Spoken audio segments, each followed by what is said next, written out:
सियालकोट के गांव जेठीकी में जिंदगानी के स्टेज पर फनकारों की परफॉर्मेंस जारी है। जिंदगी के ड्रामे में मौत के आखिरी सीन से बच निकलने वाला हैदर अली तुर्बत के होलनाक वाक़े को डरावना ख्वाब समझकर भूलना चाहता है, मगर आए रोज गाँव में मीडिया टीमों की आमद उसे मसरूफ रखती है। जिला सियालकोट की तहसील समड़ियाल और तहसील समड़ियाल का गाँव जेठीकी ये वो गाँव है जिससे ताल्लुक़ रखता है हैदर अली, जो कि तुर्बत के जो अलमनाक सानिया था वहाँ से खुशकिस्मती से अपनी जो जान है वो बचाने में कामयाब हुआ और अपने घर जो है वो वापस पहुँचा। हम इस वक्त उनके घर के बाहर मौजूद हैं। ये तंगो तारीख गली, ये रास्ता उसके घर की जानिब जाता है। आइए उससे बात करते हैं।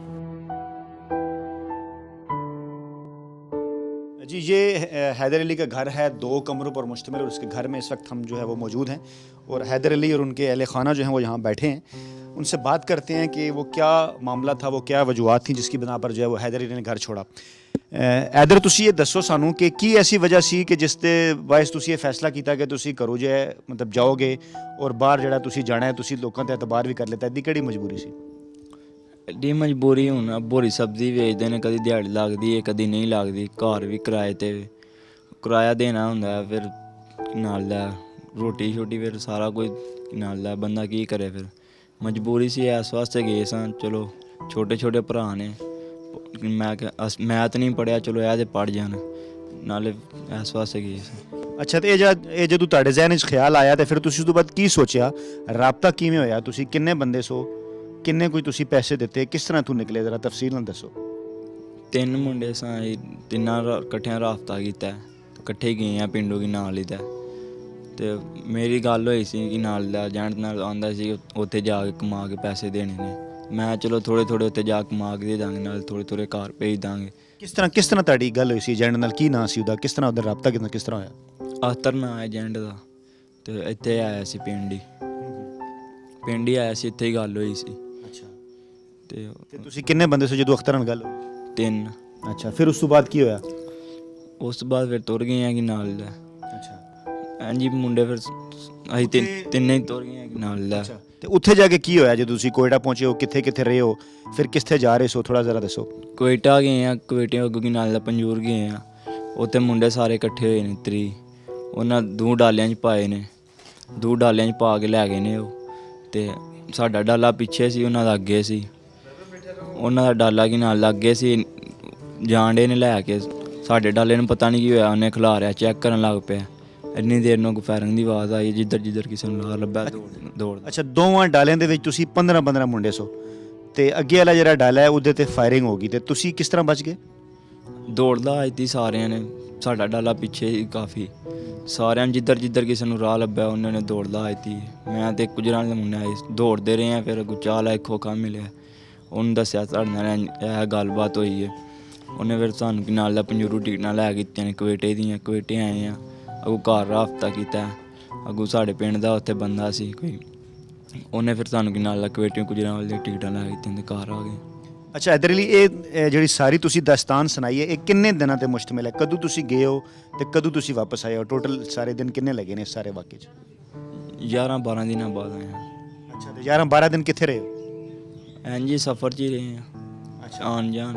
ये जदों उत्थे वाक़या हो गया, जदों फायरिंग दा, उस तो बाद फिर तुहानूं उत्थे किन्ने दिन लगे, किन्ने दिन बाद वापस आए?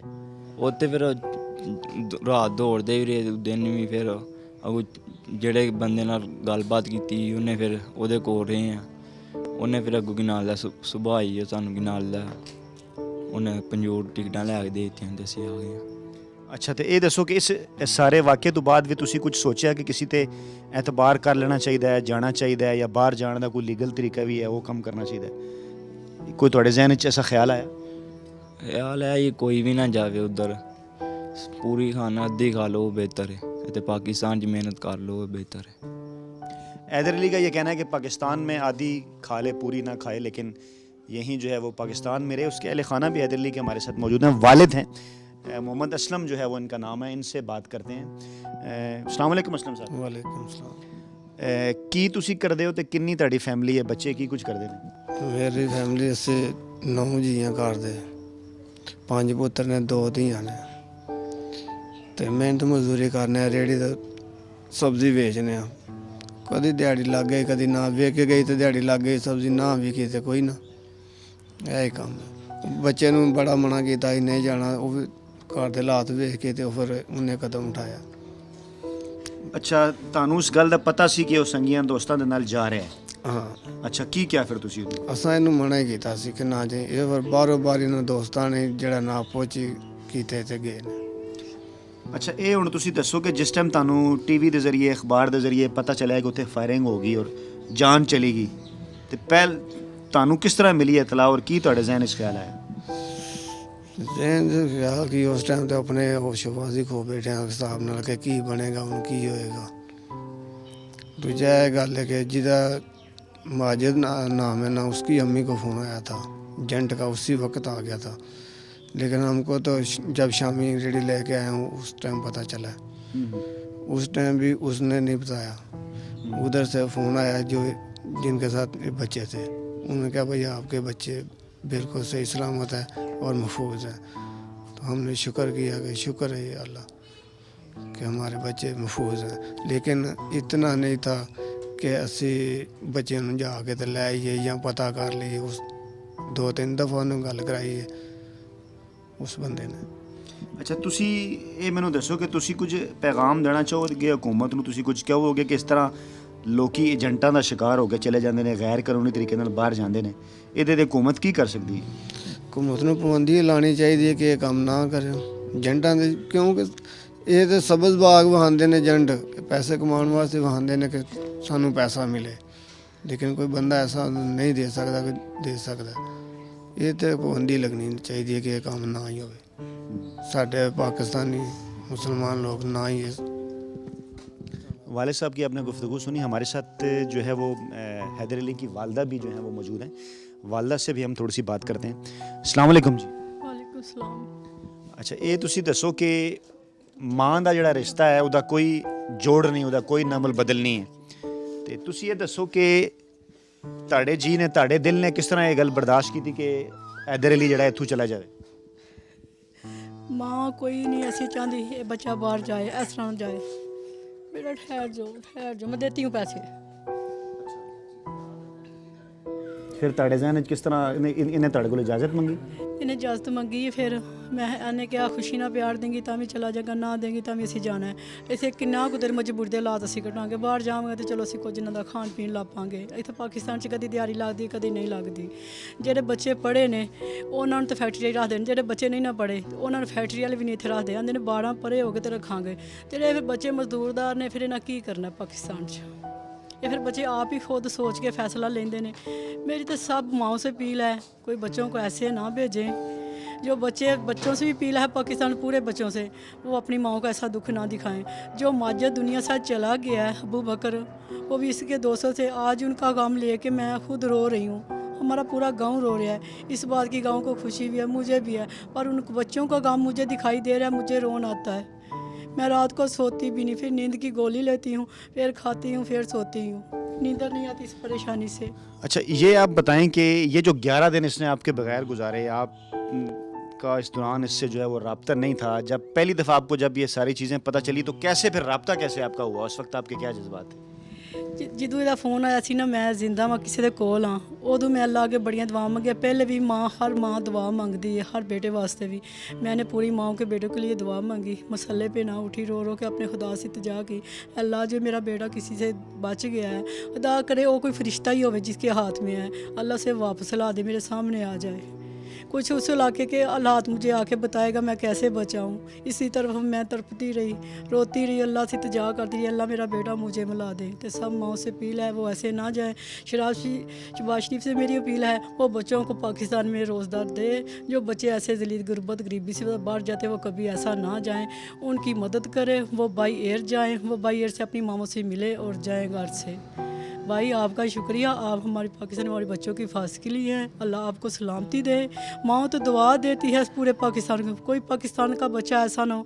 आप भी हमारी मदद के लिए अल्लाह पर सलामती अता फरमाए। बहुत शुक्रिया आपका। हमने हैदर अली और उसके अहल खाना से बात की, वाले से भी बात की, वालदा से भी बात की, और हमने ये जानने की कोशिश की, खोज लगाने की कोशिश की कि सानिया तुर्बत जिसके नतीजे में 15 कीमती जानें जो हैं वो चली गई, उस साने में खुशकिस्मती से जो है वो हैदर अली बच गया और आज अपने वालिदैन के पास है। हमने ये खोज लगाने की कोशिश की कि लोग जो हैं वो क्यों बाहर जाना चाहते हैं गैर कानूनी तरीके से, क्या वो हालात होते हैं। हैदर अली ने हमें बताया कि घरेलू मजबूरियां थी जिसकी वजह से वो इस बात पे मजबूर हुआ। वालिदैन का भी उसका यही कहना है, उन्होंने हुकूमत से ये अपील की है कि इस किस्म के एजेंट जो कि सब्ज़ बाग दिखाते हैं नौजवानों को, उनसे जो है वो पीछा छुड़ाया जाए नौजवान नस्ल का। और हुकूमत से ख़ास तौर पे वज़ीर आला पंजाब शहबाज शरीफ से इनकी वालदा ने भी अपील की है कि नौजवानों को मुल्क के अंदर जो है वो रोज़गार मुहैया किया जाए उनके लिए, ताकि वो अपने जो घर के हालात हैं वो बेहतर कर सकें और इस किस्म का कोई भी जो स्टेप है जो बाद में उनके वालिदैन को परेशानी में मुब्तला करे उससे वो बच सकें।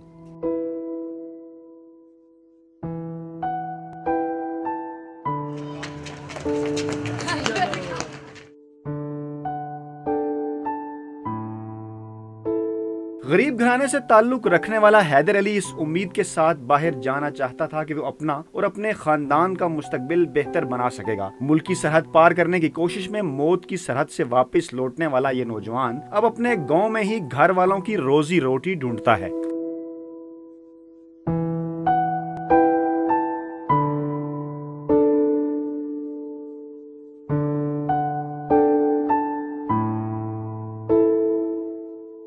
गुजरात और सियालकोट के दरमियान वाक़े तहसील समड़ियाल के लोगों की ज़िंदगी का दारोमदार ज़्यादातर ज़राअत पर है। तहम रोज़गार के मौक़े कम होने के बायस इस गांव के लोग बैरून मुल्क जाने को भी तरजीह देते हैं। कैमरामैन मुमताज़ हुसैन के साथ फयाज़ राजा, डॉन न्यूज़, JTK, सियालकोट।